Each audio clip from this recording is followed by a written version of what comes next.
Halo semua, selamat datang di channel YouTube saya.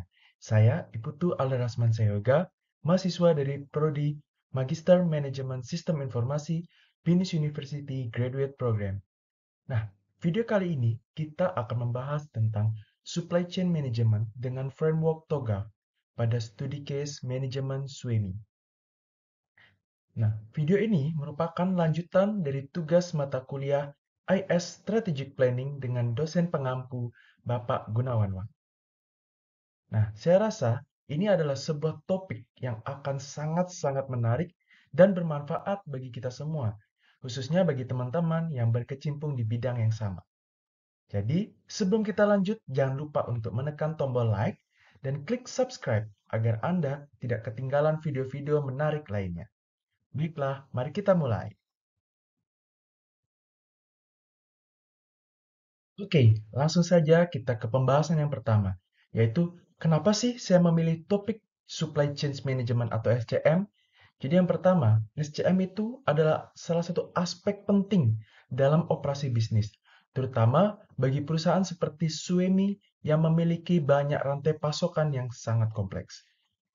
Nah, kemudian mengelola supply chain dengan efisien dan efektif itu bisa meningkatkan produktivitas, mengurangi biaya, dan pada akhirnya akan meningkatkan kepuasan pelanggan. Nah, dengan meningkatkan atau dengan menerapkan strategi, saya percaya bahwa teknologi SCM yang tepat ini bisa atau mampu mengatasi permasalahan dari manajemen SWMI terkait keluhan pelanggan dan juga memperbaiki efisiensi rantai pasukan mereka. Lalu, pembahasan yang kedua mengenai bagaimana sih pemetaan ke dalam tahapan TOGAF itu. Jadi yang pertama, yaitu preliminary fase. Nah, pada tahap ini adalah langkah awal dalam rangka pendekatan TOGAF, di mana kita menetapkan kerangka kerja arsitektur dan prinsipnya. Dalam konteks SCM, di tahap ini kita menetapkan tujuan dan sasaran untuk peningkatan dalam manajemen rantai pasokan, seperti peningkatan kepuasan pelanggan, pengurangan biaya, dan peningkatan efisiensi. Nah, pada fase berikutnya, pada fase A, yaitu arsitektur vision. Nah, di tahap ini kita akan merumuskan visi keseluruhan dari arsitektur teknologi yang akan mendukung dan mensupport tujuan dari SCM. Ini akan melibatkan identifikasi teknologi yang dibutuhkan, seperti manajemen stok dan juga analisis data real time. Nah, fase yang kedua itu adalah fase bisnis arsitektur. Pada tahap ini kita akan memahami proses bisnis yang ada dan bagaimana proses tersebut akan dipengaruhi oleh perubahan-perubahan dalam SCM. Kita akan melihat nih di sini hubungan antara supplier, gudang, dan outlet serta mengidentifikasi area mana nih yang memerlukan perbaikan. Yang berikutnya adalah fase C. Nah, atau Information System Architecture. Tahap ini melibatkan perencanaan sistem teknologi yang akan mendukung strategi SCM yang baru. Kita akan merencanakan arsitektur data dan aplikasi yang diperlukan. Dan yang gak kalah pentingnya nih, harus memastikan integrasi yang baik antara sistem yang ada dan juga solusi yang baru. Berikutnya yaitu fase D atau teknologi arsitektur. Nih, di tahap ini kita memilih dulu nih teknologi yang akan digunakan untuk mendukung strategi SCM yang baru. Kita perlu memastikan bahwa teknologi tersebut telah memenuhi standar keamanan dan kualitas yang ditetapkan. Fase berikutnya yaitu fase E. Pada fase E atau Opportunities and Solution, di tahap ini kita akan mengevaluasi nih peluang dan solusi yang ada untuk mencapai tujuan SCM. Ini melibatkan juga pemilihan teknologi dan metode yang paling sesuai dengan kebutuhan organisasi atau perusahaan. Fase berikutnya adalah fase F. Di fase F atau Migration Planning, di tahap ini kita akan merencanakan bagaimana kita akan bergerak dari arsitektur yang ada saat ini ke arsitektur yang baru.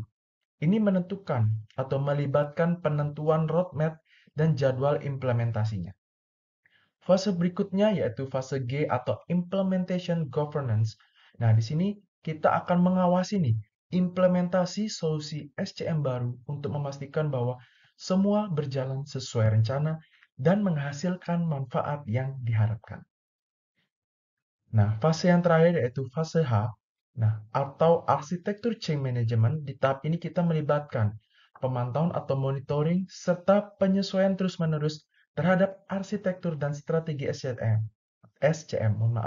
memastikan bahwa perubahan yang dibuat itu selaras dengan tujuan dan visi organisasi yang sudah kita bahas di fase A atau arsitektur vision. Nah, yang berikutnya, kita akan membahas mengenai perbandingan before versus after nih, atau perbandingan sebelum dan sesudah implementasi dari framework TOGAF. Nah, yang pertama, kondisi sebelum TOGAF ini tentunya tidak ada visi dan tujuan yang jelas mengenai perubahan dalam manajemen rantai pasokan atau SCM. Nah, setelah ada aplikasi TOGAF, TOGAF ini akan membantu menetapkan visi dan tujuan yang jelas untuk perubahan dalam manajemen rantai pasokan. Kemudian, perbandingan yang kedua terkait inefisiensi dan biaya operasional tinggi dalam manajemen rantai pasokan. Nah, setelah adanya TOGAF dengan arsitektur teknologi yang sesuai, TOGAF ini mampu membantu meningkatkan efisiensi dan mengurangi biaya dalam rantai pasokan. Nah, yang berikutnya yaitu masalah dalam proses bisnis yang akan berdampak pada kinerja rantai pasokan. Nah, setelah adanya aplikasi TOGAF, TOGAF akan memungkinkan perusahaan untuk mengidentifikasi dan mengatasi masalah dalam proses bisnis yang berdampak pada kinerja rantai pasokan. Dan yang terakhir yaitu tidak ada pengawasan dan pemantauan terhadap implementasi perubahan. Setelah adanya TOGAF, maka TOGAF menyediakan kerangka kerja untuk pemantauan implementasi perubahan. Memastikan bahwa perubahan yang dilakukan ini telah sesuai dengan tujuan dan visi organisasi. Nah, di sini saya menggunakan 3 referensi pada pembahasan ini. Yang pertama yaitu penelitian dari Chopra pada tahun 2016 yang berjudul Supply Chain Management. Jadi di sini pada referensi ini menyajikan komprehensif tentang konsep, strategi, perencanaan, dan operasi dalam manajemen rantai pasokan. Nah, di penulis menyampaikan bagaimana nih perusahaan dapat memanfaatkan SCM sebagai keunggulan yang kompetitif. Lalu referensi yang kedua dari Guna Sekaran tahun 2001 tentang Performance Measures and Metrics in a Supply Environment. Ini membahas mengenai uh, menekankan pentingnya ukuran dan metrik kinerja dalam lingkungan manajemen rantai pasokan. Jadi membahas berbagai kinerja yang relevan untuk SCM itu sendiri. Nah, yang ketiga itu yaitu penelitian dari Corpella tahun 2022, mohon maaf 2002, yang berjudul The Role of Information System in Supply Chain Management. Nah, artikel ini membahas mengenai peran penting dari sistem informasi dalam manajemen rantai pasokan. Penulis menunjukkan bagaimana teknologi informasi dapat digunakan untuk mengintegrasikan dan mengkoordinasikan berbagai elemen dalam supply chain management sehingga mampu meningkatkan transparansi dan efisiensi operasional. Baik, mungkin itu yang dapat saya sampaikan pada video kali ini. Mudah-mudahan bermanfaat bagi rekan-rekan semua. Sekian yang dapat saya sampaikan. Terima kasih dan sampai jumpa di video berikutnya. Bye-bye.